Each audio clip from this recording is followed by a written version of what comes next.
London থেকে সিলেট হয়ে ঢাকায় ফিরবেন খালেদা জিয়া, স্বাগত জানাতে প্রস্তুতি বিএনপির। নির্বাচনের উপযুক্ত সময় ফেব্রুয়ারি মন্তব্য জামায়াত আমিরের, সম্ভব না হলে ডেডলাইন এপ্রিল। মহাসমাবেশে নারী বিষয়ক কমিশনের সুপারিশ বাতিল, দাবি হেফাজতের। করিডোরের নামে যুদ্ধাবস্থা না তৈরির আহ্বান। ক্ষমতার পালাবদলে উধাও রাজনৈতিক ক্রেতারা, বিলাসবহুল আবাসন বাজারে ধস। এবং পাকিস্তানের সঙ্গে পার্সেল আদান প্রদানেও নিষেধাজ্ঞা ভারতের, বাংকার নির্মাণে ব্যস্ত কাশ্মীরের মানুষ। আমন্ত্রণ টিভিএস নিউজ অব দ্য ডেতে, সাথে আছে আমি রঞ্জু ইফতেখার। এতক্ষণ দেখছিলেন সংবাদ শিরোনাম, এবারে জানাবো বিস্তারিত। 4 মাস পর আগামী সোমবার লন্ডন থেকে দেশে ফিরবেন বিএনপি চেয়ারপারসন খালেদা জিয়া। বাংলাদেশ এয়ারলাইন্সের একটি নিয়মিত ফ্লাইটে সকাল 9টায় প্রথমে তিনি সিলেট ওসমানী আন্তর্জাতিক বিমানবন্দরে আসবেন। এরপর একই ফ্লাইটে তিনি ঢাকায় ফিরবেন। সিলেট জেলা বিএনপির সভাপতি আব্দুল কাইয়ুম চৌধুরী বিষয়টি প্রথম আলোকে নিশ্চিত করেছেন। তিনি বলেন, দেশনেত্রীকে স্বাগত জানাতে সাধারণ মানুষকে সঙ্গে নিয়ে বিএনপি ব্যাপক প্রস্তুতি নিয়েছে। সাবেক এই প্রধানমন্ত্রীর সঙ্গে সফরসঙ্গী হিসাবে অন্যদের সঙ্গে থাকছেন তার এই 2 পুত্রবধূ জোবাইদা রহমান ও শর্মিলা রহমান। চলতি বছরের 8 জানুয়ারি উন্নত চিকিৎসার জন্য খালেদা জিয়াকে লন্ডনে নিয়ে যাওয়া হয়।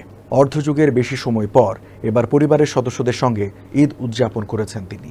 আগামী বছরের ফেব্রুয়ারি মাস নির্বাচনের জন্য উপযুক্ত সময় বলেছেন জামায়াতের আমির ডক্টর শফিকুর রহমান। তবে এ সময়ে সম্ভব না হলে নির্বাচনের জন্য এপ্রিল মাস পার হওয়া উচিত নয় বলে মন্তব্য করেছেন তিনি। 3রা মে সকালে ঢাকার মগবাজারে দলের জেলা ও মহানগরী আমির সম্মেলনে তিনি একথা বলেন। শফিকুর রহমান বলেন, আমরা 2টি সময়কে উপযুক্ত মনে করি, একটি ফেব্রুয়ারিতে রোজার আগে। তবে যদি এ সময়ের মধ্যে সংস্কারগুলো এবং বিচারের দৃশ্যমান প্রক্রিয়া জনমনে আস্থা সৃষ্টির পর্যায়ে না আসে, তাহলে সর্বোচ্চ এপ্রিল পার হওয়া উচিত না। নারী বিষয়ক সংস্কার কমিশনের সুপারিশমালা নিয়ে এ সময় বিস্ময় প্রকাশ করেন তিনি।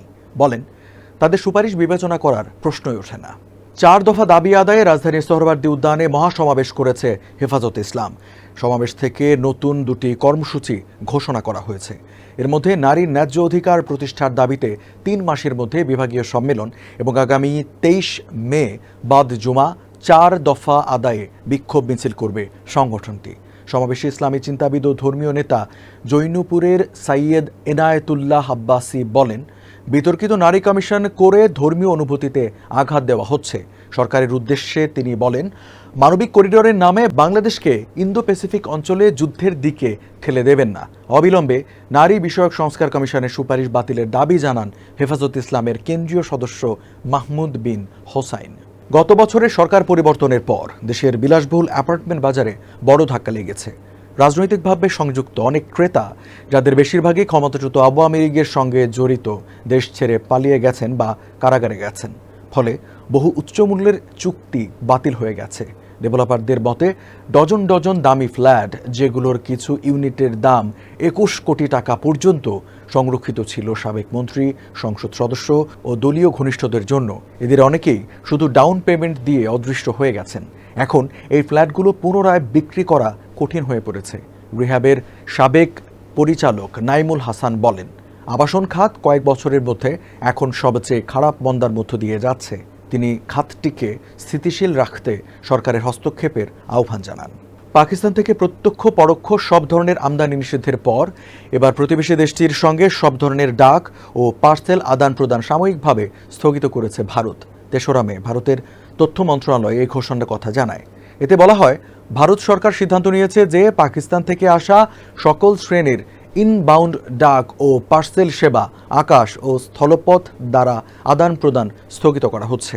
কয়েকদিন ধরে 2 দেশের নিরাপত্তা বাহিনীর মধ্যে নিয়ন্ত্রণ রেখা বরাবর গোলাগুলির কারণে নির্ঘুম রাত কাটাচ্ছেন সীমান্তের 2 পাশের মানুষ। যুদ্ধ বেঁধে গেলে তারাই সবচেয়ে ক্ষতিগ্রস্ত হতে পারেন। এজন্য আগেভাগেই বাংকার সংস্কার করছেন আতঙ্কে থাকা স্থানীয়রা।